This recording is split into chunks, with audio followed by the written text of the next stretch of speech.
Tell me now, in one word, what shall I be after my death? And mind you be clear and precise. Everything and nothing. I thought so.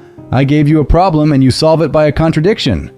That's a very stale trick. Yes, but you raise transcendental questions, and you expect me to answer them in language that is only made for immanent knowledge.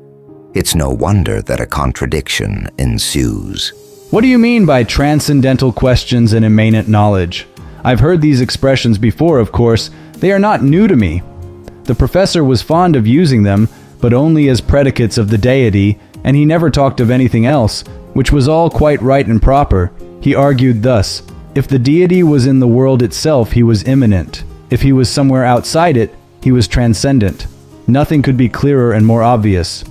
You knew where you were. But this Kantian rigmarole won't do any more. It's antiquated and no longer applicable to modern ideas. Why, we've had a whole row of eminent men in the metropolis of German learning. German humbug, he means. The mighty Schleiermacher, for instance, and that gigantic intellect, Hegel. And at this time of day, we've abandoned that nonsense. I should rather say we're so far beyond it that we can't put up with it anymore. What's the use of it then? What does it all mean? Transcendental knowledge is knowledge which passes beyond the bounds of possible experience and strives to determine the nature of things as they are in themselves.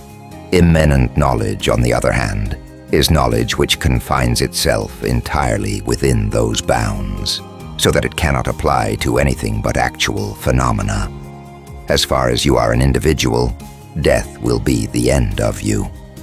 But your individuality is not your true and inmost being, nay, only the outward manifestation of it. It is not the thing in itself, but only the phenomenon presented in the form of time, and therefore with a beginning and an end. But your real being knows neither time nor beginning nor end, nor yet the limits of any given individual. It is everywhere present in every individual, and no individual can exist apart from it. So when death comes, on the one hand, you are annihilated as an individual. On the other, you are and remain everything.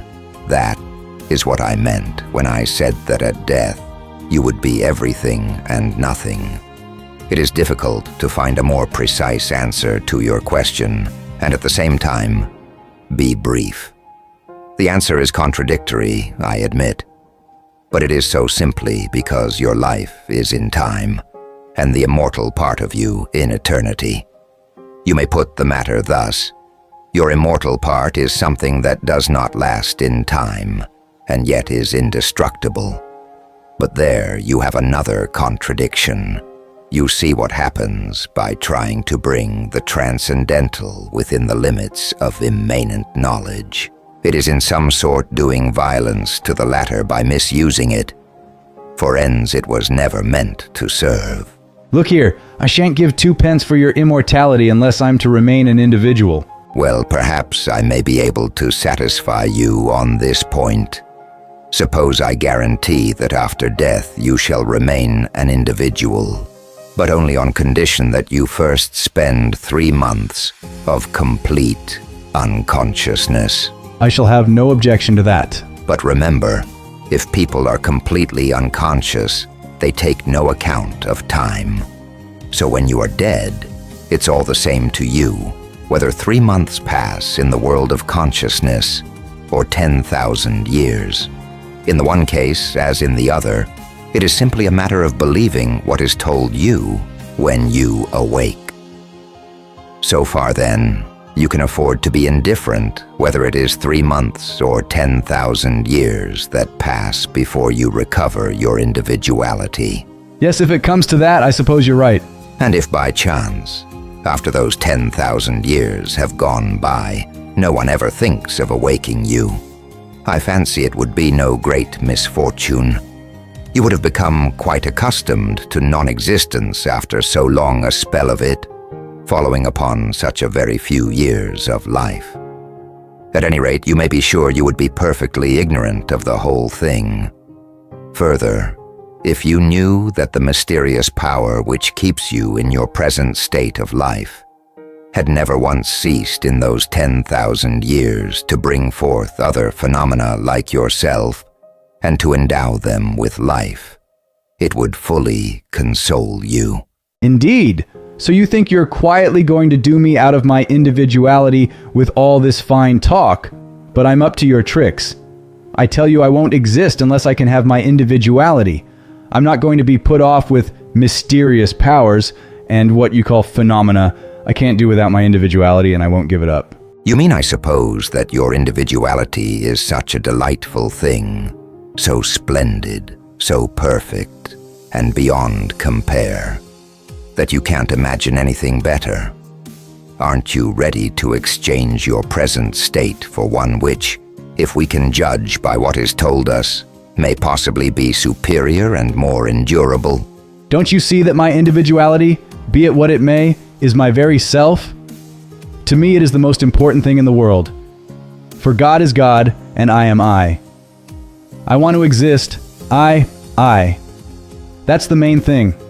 I don't care about an existence which has to be proved to be mine before I can believe it. Think what you're doing. When you say I want to exist, it is not you alone that says this. Everything says it. Absolutely everything that has the faintest trace of consciousness. It follows, then, that this desire of yours is just the part of you that is not individual. The part that is common to all things without distinction. It is the cry, not of the individual, but of existence itself. It is the intrinsic element in everything that exists. Nay, it is the cause of anything existing at all. This desire craves for, and so is satisfied with, nothing less than existence in general, not any definite individual existence. No, that is not its aim. It seems to be so only because this desire, this will, attains consciousness only in the individual, and therefore looks as though it were concerned with nothing but the individual. There lies the illusion, an illusion, it is true, in which the individual is held fast. But if he reflects, he can break the fetters and set himself free. It is only indirectly, I say, that the individual has this violent craving for existence. It is the will to live which is the real and direct aspirant, alike and identical in all things. Since then, existence is the free work, nay, the mere reflection of the will. Where existence is, there too must be will. And for the moment the will finds its satisfaction in existence itself, so far, I mean as that which never rests, but presses forward eternally, can ever find any satisfaction at all. The will is careless of the individual. The individual is not its business, although, as I have said, this seems as it were because the individual has no direct consciousness of will except in himself. The effect of this is to make the individual careful to maintain his own existence. And if this were not so, there would be no surety for the preservation of the species. From all this, it is clear that individuality is not a form of perfection, but rather of limitation, and so to be freed from it is not loss but gain. Trouble yourself no more about the matter. Once thoroughly recognize what you are, what your existence really is, namely, the universal will to live, and the whole question will seem to you childish and most ridiculous. You're childish yourself, and most ridiculous like all philosophers. And if a man of my age lets himself in for a quarter of an hour's talk with such fools, it is only because it amuses me and passes the time. I've more important business to attend to, so goodbye.